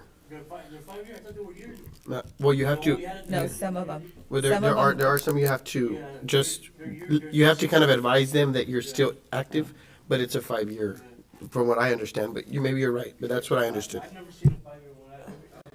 I ran baseball, football, it was always been a yearly basis. Never knew it paid every year. Dr. Puig, maybe I misunderstood, but I thought we were verifying that they were still active. No, again, the assumption is correct. You give us that, we presume it's okay. But I think the point of all this is to tighten up, Yes. to Right. ensure that facility rentals are in compliance with the requisite forms. So that's an easy thing to tighten up. But one thing I want to make sure we're clear on, we do have, and I've spoke to some of you about this, we do have a moratorium on the rental because it is a construction zone out there right now. Yeah. So we got a moratorium on that just till we get past the main construction pieces. But again, it is all about safety. I have to wear a hard hat when I'm out there. I mean, so.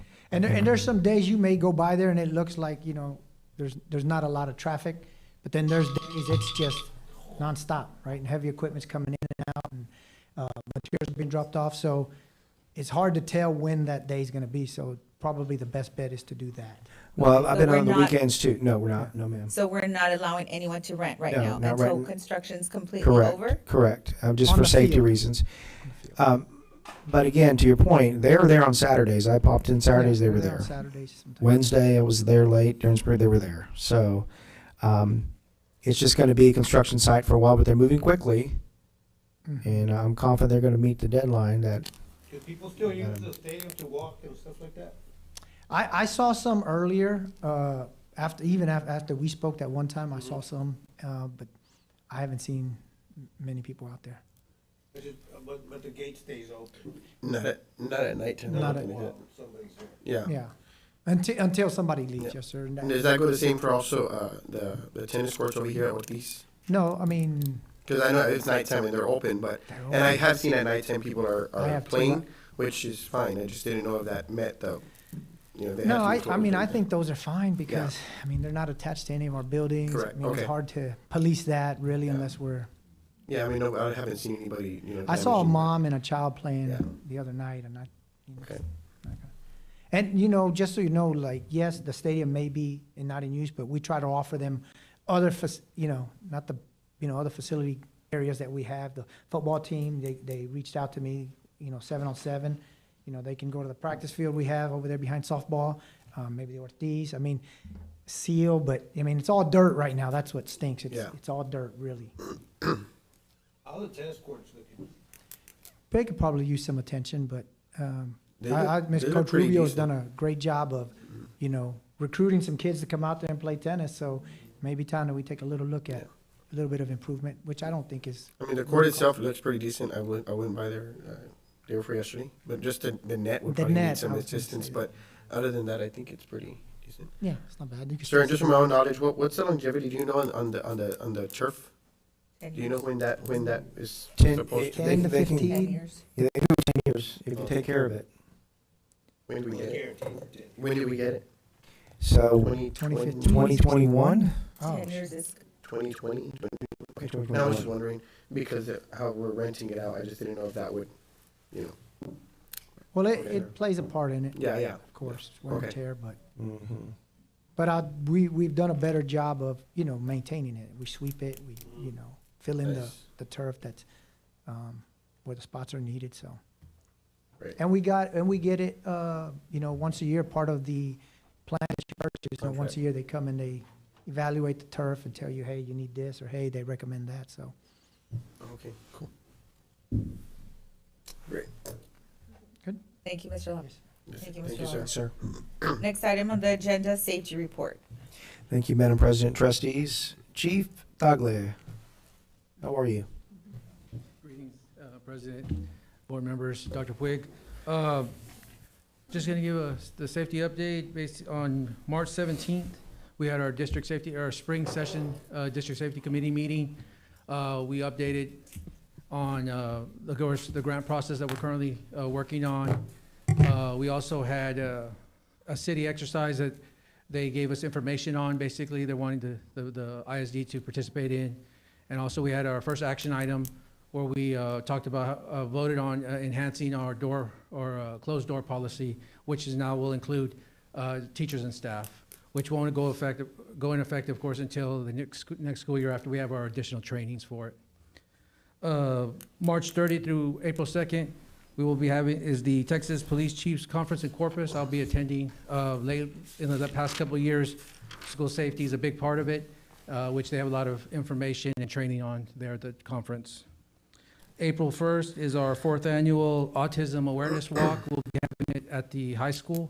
It'll be kind of shifted over to the front baseball parking lot area. That's where everything will be at. Parking will be towards the football side, and everything will be on the baseball parking lot side.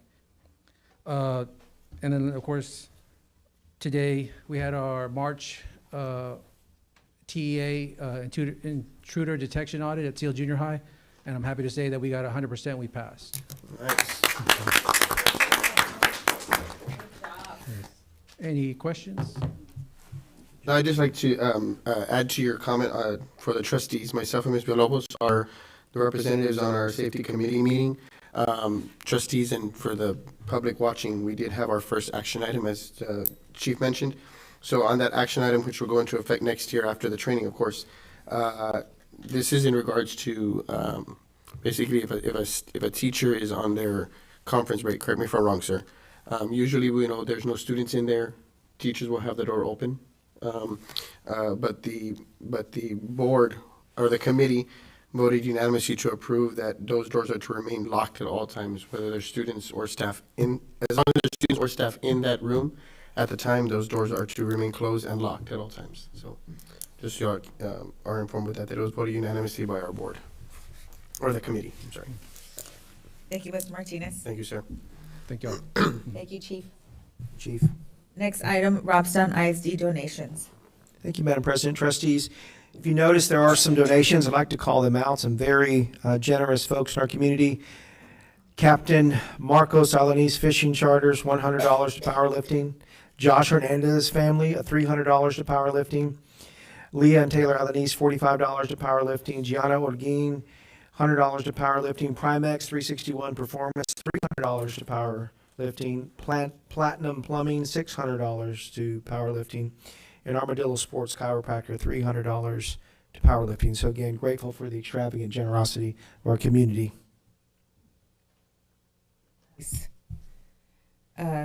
Next item on, Since you brought up the powerlifting, have they gotten any, what's the status on the rings? Yeah, so the rings are en route, and we're going to have some more rings to order too, aren't we? Have we gotten any banners yet? On the rings, I actually talked to them today. Okay, update. And, mid-April, mid to late April. Okay. They it's South Texas Graduation, I think is the name of the company. So I did talk to them today. Okay. So they're on the. Thank you, sir. What about the banners? Banners, which ones? We're gonna hang. Well, yeah, there was, I know we had discussed it as far as the 4 for I thought they time did and now. something. We took pictures of that, didn't we, Miss Alejandra? We took some banner photos. They came that day.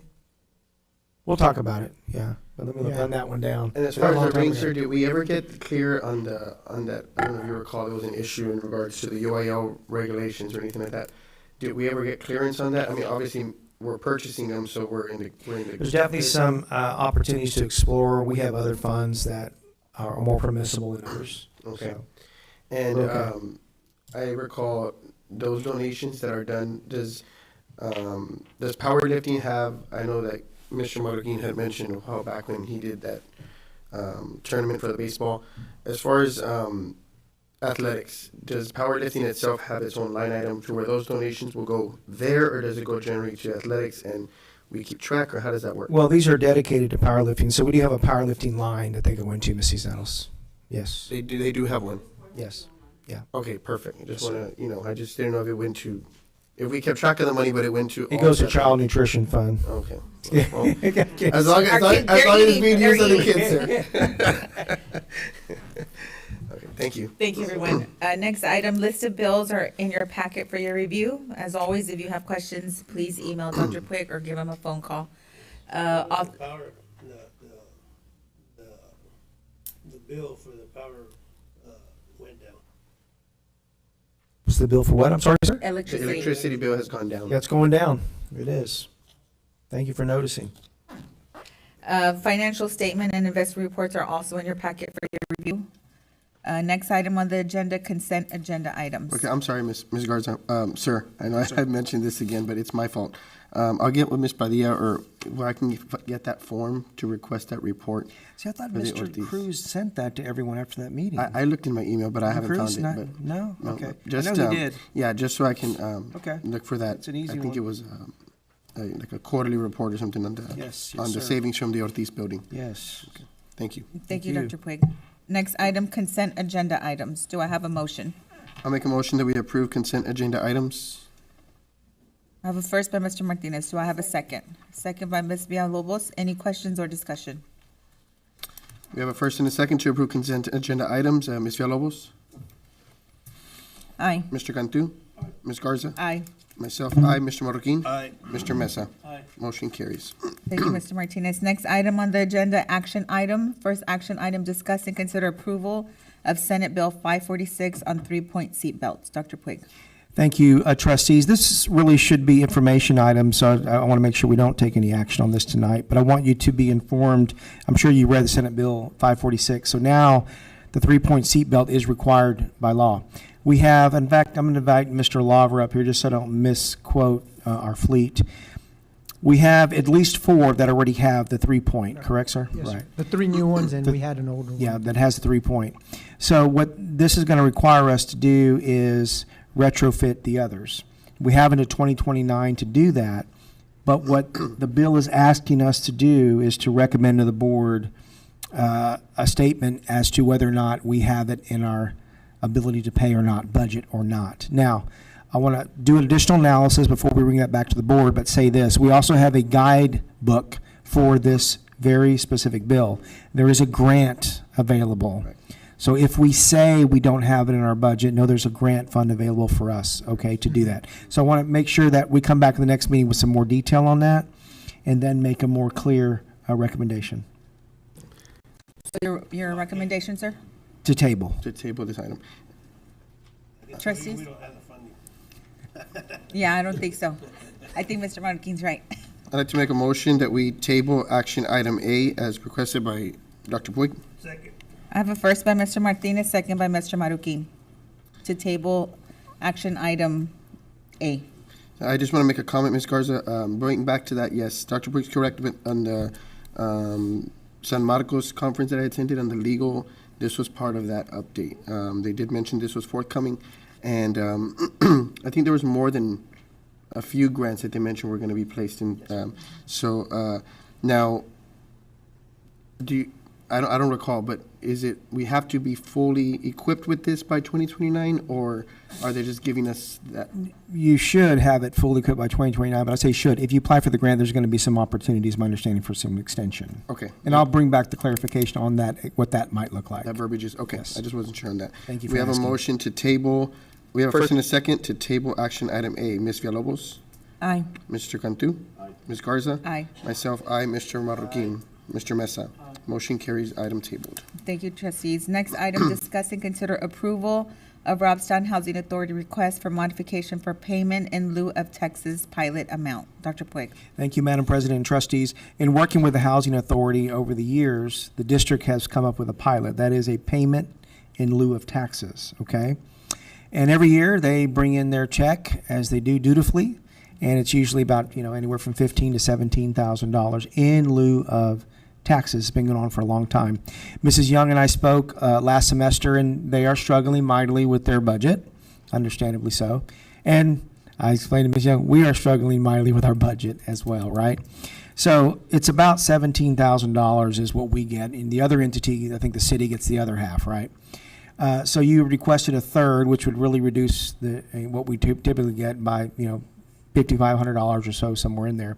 But I'd like to recommend to the board to show good faith. The partnership is, not a third, but 10%. Because as I explained to Ms. Young, we're going to be facing a deficit budget too because of the enrollment that we lost, right? So I'd like to recommend 10% and allow that for your consideration. What is that 10% is what, total sir? up to, sir? $1,700. And they're asking for how much? A third. A third. Right. Yes, ma'am. Are they asking for the same thing from the city of Robstown? Well, can we have Ms. Young come up Yes. and speak? Ms. Young, would you like Would you like to to? come up and speak, ma'am? Ju- Good evening. I'm Laura Young with the Robstown Housing Authority, and this is Aurelia Barrera. She's our cheerleader. So, we did, communicate with the city of Robstown as well. We sent them the same letter, and, they did approve it, at their, the US November board, council meeting. But, we were still waiting to hear from the school district, and, basically, like Dr. Craig said, everybody lost funding last year. We were only funded at 82%, so we had to do away with a lot of resident services, not just for our children, but our elderly, handicapped, and disabled as well, because we provide services for them. But, the board requested that I come before the council and the board of trustees to see if they were willing to do a third, the city, RISD, and Robstown Housing Authority. And so, we provided the information and the numbers, and, like Dr. Craig says, this is something that we do every year, and this is allowed, by HUD. It's a formula that we use based on, HUD-specific documentation. And so, that was the reason why we requested, because of the shortage in funding for the housing authority. So, but, everybody's in that type of situation where we're losing funding, us because we're federally funded, and y'all because, enrollment and other situations. And we understand that. You know what's on your plate and what you need to do in order to stay afloat. So, but this is just something that the board requested of me, and I went ahead and communicated with Dr. Craig, and we did meet and spoke about it. And so the next thing was put it on the RISD trustee agenda and see what the trustees want or willing to do or able to. So that's the reason behind the letter and the request and for us being here. So if you have questions, we're prepared to answer. I just wanted to make sure that, as Dr. Puig mentioned, that, both parties were in consensus with the amount, the 10%. Okay. Well, I think it's important that we're good neighbors. Correct, With yeah. the organizations within our district. We work off of a recommendation by our superintendent. Mhm. So his recommendation is what, sir? Yes, 10%. 10%? Yes, ma'am. Any trustees have any questions? Do I have a motion? Madam President, I'd like to make a motion to approve action item B, approval of the Robstown Housing Authority request for modification for payment in lieu of taxes, the pilot amount at 10%, as Dr. Puig mentioned. For this year. So it should be from this fiscal year, yeah. I second. I have a first by Mr. Martinez and a second by Ms. Villalobos. Any questions or discussion? We have a first and a second for action item B. Ms. Villalobos? Aye. Mr. Cantu? Ms. Garza? Aye. Myself, aye. Mr. Marroquin? Mr. Mesa? Action item B approved. Thank you, trustees. Next item on the agenda, discuss and consider approval of amendment to EIC local policy. Dr. Puig. Thank you, Madam President and trustees. If you look at your area there, you should have this policy, EIE local. This is how you determine the class rank and the board's role in determining the class rank. And talking to our policy consultant, thank you, ladies. Talking to our policy consultant, there was an opportunity for us to update some of these items in here. Also talking to the parent that came this evening who brought it to my attention, and the parent had visited with Mrs. Trevino. Mr. Trevino did the right thing. It's our policy. This is where it is. And I visited with the parent that was here tonight, requesting that we consider updating the policy in a way that doesn't keep her daughter from participating in some things that she earned. And obviously it's not her fault, being a military student and moving from district to district. She's been at least 4 high schools, is my understanding. She's landed here and been here for the last 2 years. The way the policy is currently written, if you'll turn to page 3, you're really clear here. This is under local graduation honors. You'll see the recommendation on the striking there. Talking to Lexi at TASB, and she's our TASB consultant. She recommends taking out these areas that are struck because those are managerial, they're administrative things. They're things that the administration would say, hey, we're going to do a top 10 banquet. Okay, who's top 10? Okay, these are your top 10 folks based on the ranking. Then they are permitted to be on the billboard. They're permitted to participate in the local recognitions, whatever that is.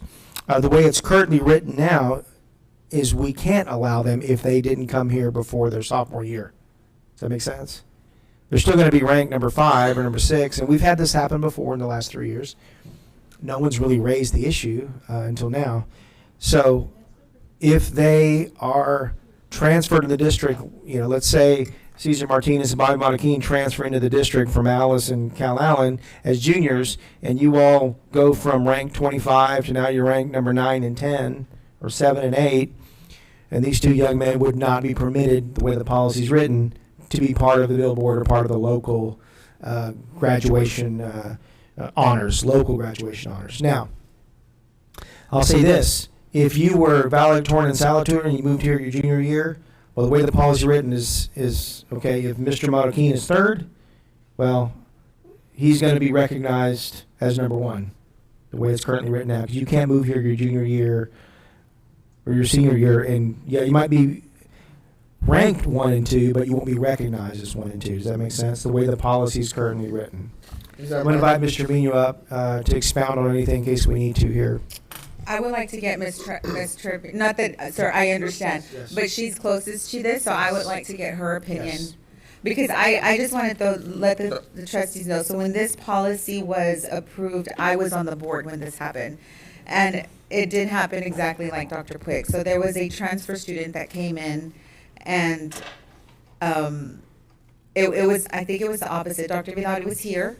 And there was a lot of kids coming from the Valley area to, they followed her. And from what I remember, correct me if I'm wrong, Ms. Trev, because I'm sure you remember, there was a student that transferred here, and it knocked down one of ours down to like number 11. And she was very upset.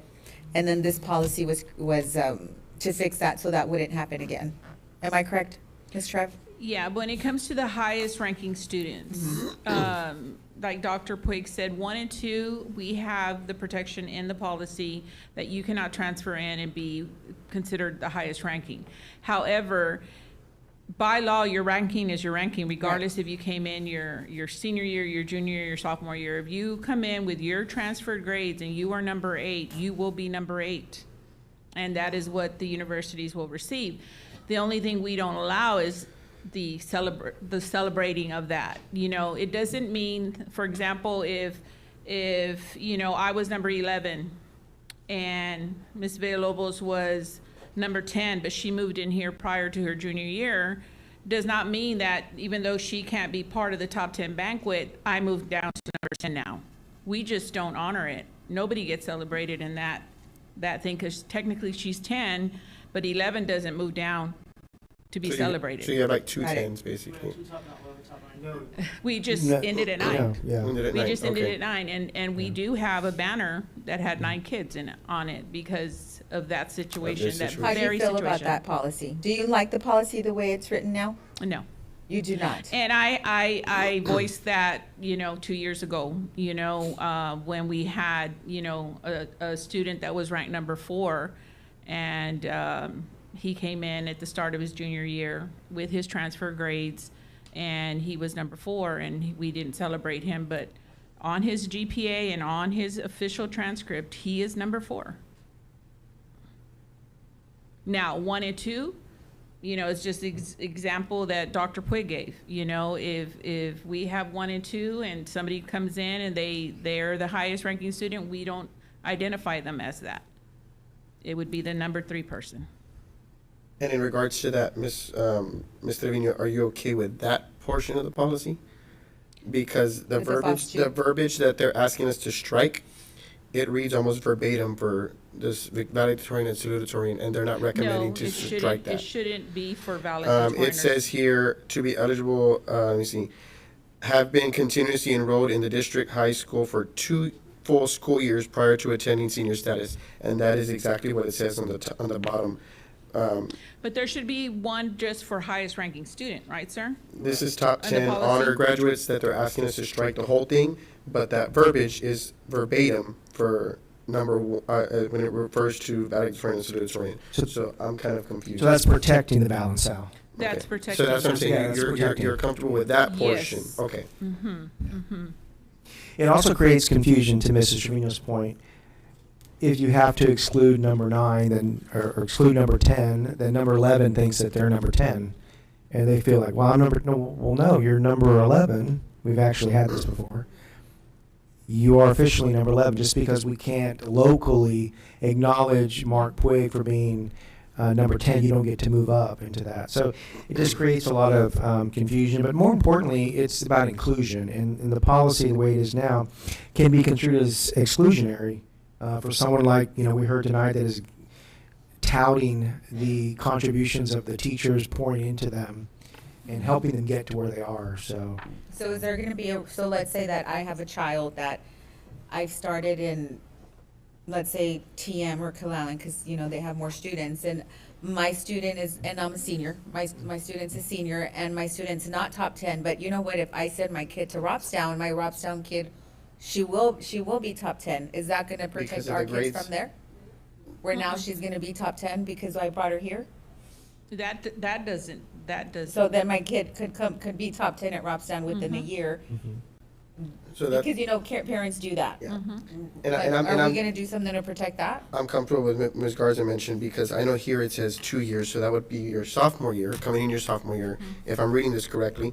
But to Ms. Garza's point, if I'm a senior and you have a senior, like she mentioned, from TM to come over here, I'm not top 10 at TM, but my grades, let's just say, will allow me to go to Robstown and be top 10 in Robstown.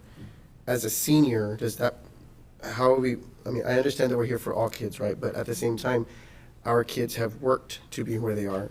To have somebody come in and just bump them down, because how do we protect that? How Can do we change that from sophomore to senior year? To be here That's, before that's senior what year? I would want to see. Yeah, Does that make that's, sense? I would want that too. That would go to legal. That would have to be a I discussion. mean, if this policy is here, Because you're wanting to protect obviously the whole top 10 or the whole top 20, or, or just our seniors you in have to general. understand 10% is 10%, and then Yeah. we start looking into that, so. Because if there was a policy like this and I wanted my kid to be top 10, I'm doing that. I'm gonna go to a smaller school district, so my kid Exactly. could be top 10. But then what do you do with a kid like that comes from the military and, that it's not their fault? No, I agree, but I was here on this board when it happened the way I just said. Because there used to be a point in time where that was happening, Right. where parents were GPA hunting, Mm-hmm. back in the day. Has that happened recently? No. Could it Well, I happen think it's possibly? because of this. Yeah. I think because I just want to, because I was president, I was on this board when it happened the way I just said, and it wasn't fun. It wasn't fun to sit across our parents, and they knew that that's what happened. That was hard. So I just want to throw that out there, because that could happen again if we Yeah, change it to correct. So this policy being here, I mean, obviously, I would assume that it's legal. I mean, it's local policy and it's legal to do something like this. I do feel in my own gut that this is borderline overstepping when it comes to our board role. However, I think we're here as representatives for our students and those who don't have a voice, and those seniors who have worked since their freshman year, have been in Robstown all their lives. You know, to have that issue come up if we remove this, and it just so happens to go back, because as Ms. Garza mentioned, maybe it hasn't happened in recent years because of this policy. Removing this, who's to say that won't happen again? And But just to remember, it legally does not take away their ranking. no, correct, No. but I You just I get can't the point of just celebrate being them. celebrated, you know. Yeah. Yeah. And I just think that we should. I would like for it to read their senior year, but that's just my own opinion. Dr. Puig, do we have time to table this, or maybe we can include Mr. Gallegos' vote on this item? Well, I had spoken to Dr. Puig, and I told him that having discussion, and now that, you know, as you mentioned, maybe tabling this, I just want to make sure that if we table it, we are going to be able to bring it back in time to where we'll be able to have, you know, these celebrations that are coming up, whatever the case may be, whatever vote this may go to, it would go. Yes, sir. Effective immediately. Yes, sir. I'd like you all to consider this, though. I want to solve the problem at hand, right? The problem at hand is what we talked about tonight with the parent. The other problem is hypothetical. Not that it can't happen, because it has happened, right? Hasn't happened recently. I don't see that happening a lot. So I don't want to let a distraction of what could happen interfere with what is happening. And so I want to really recommend, I mean, this is to Mr. Martinez's point, it is a very administrative-esque language, as your TASB consultant told me. It would take care of the issue we have with what we heard tonight from the parent. And then we can really work on going through legal around some potential edits and modifications to any future problems. But I'd like to solve the problem at hand today. So that's what I'd like to recommend. Doesn't mean that it's perfect, right? But it does solve a problem tonight. I'm in the problem-solving business alongside you all, and we have a parent and a child here that told a story about how this district and their counselors and principals and teachers have poured into them. If we don't solve the problem today, sir, can we solve the problem in 2 weeks at our next board meeting? Potentially. We can. And Yes. the reason that I'm asking, I want to ask the board this, before the board meeting, Eric was very deep into discussion with Cesar and I, and he did ask, and he wanted to be part of the discussion, but I don't know, something happened today where he couldn't be here. So I'm just advocating for him. That's all I'm doing. If you guys want to vote on it today, I had great. My concern is I don't want to create a problem.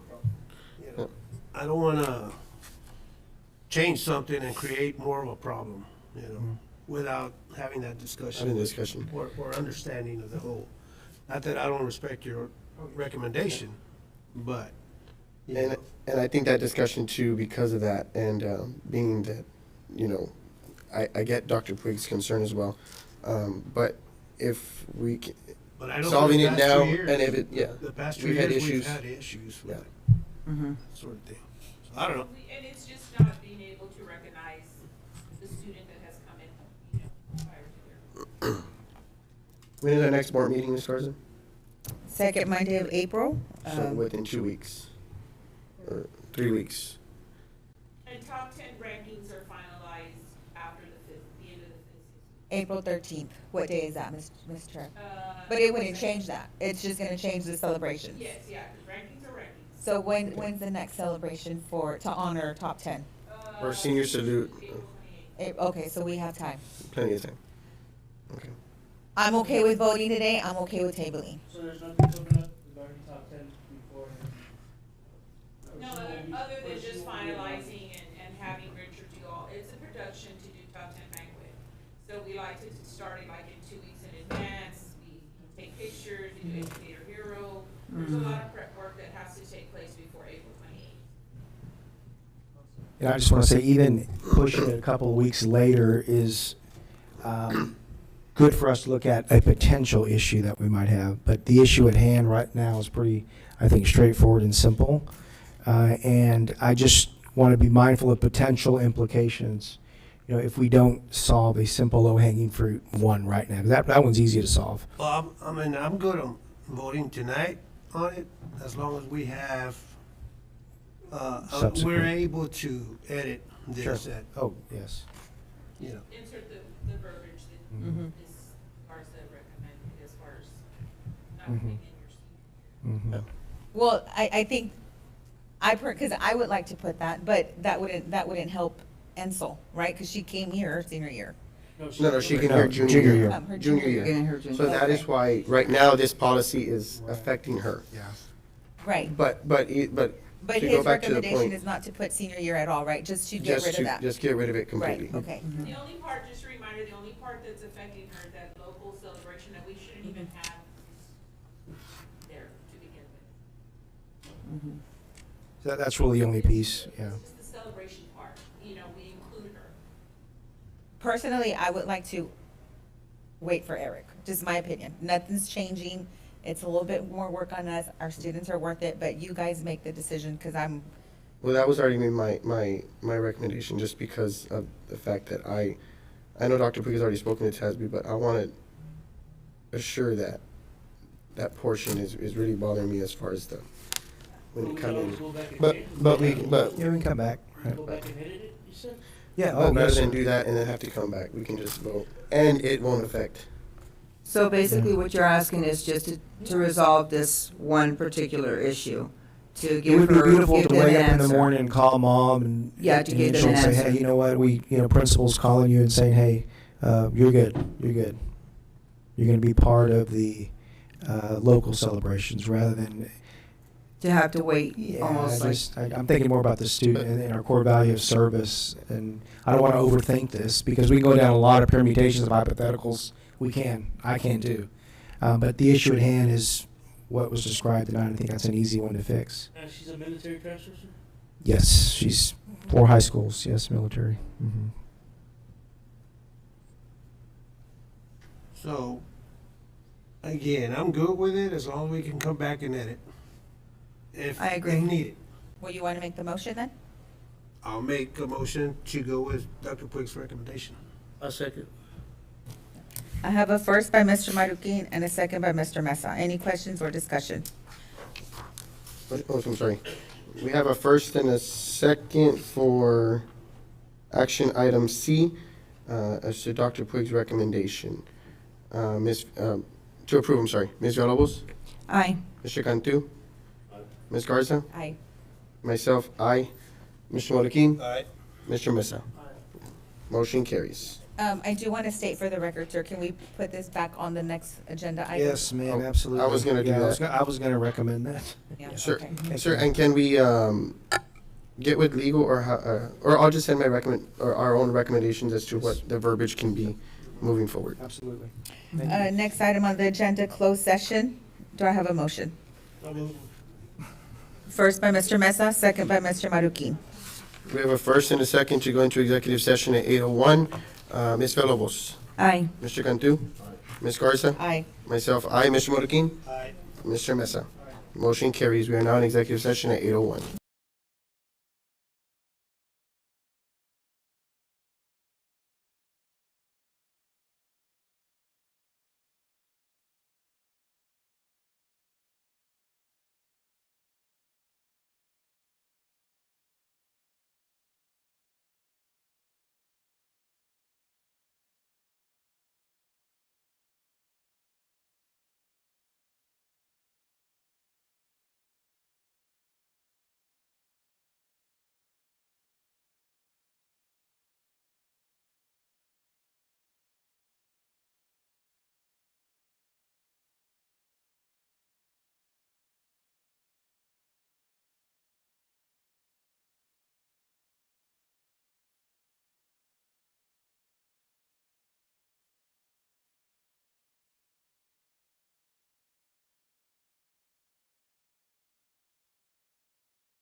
All those in favor for action item, open session item 12, Mr. Villalobos? Aye. Mr. Cantu?